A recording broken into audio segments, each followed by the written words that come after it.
रामचन्द्राय जनकराजगामनोहराय मामकाभीष्टदाय महितमङ्गलम्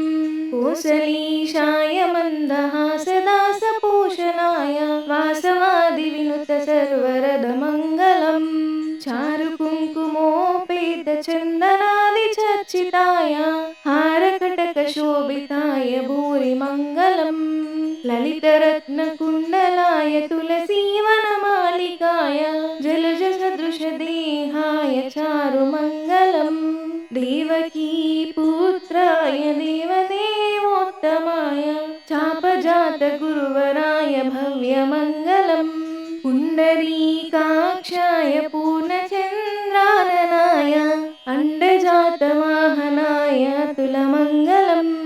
विमलरूपाय विविधवेदान्तवेद्याय सुजनचित्तकामिताय शुभगमङ्गलम्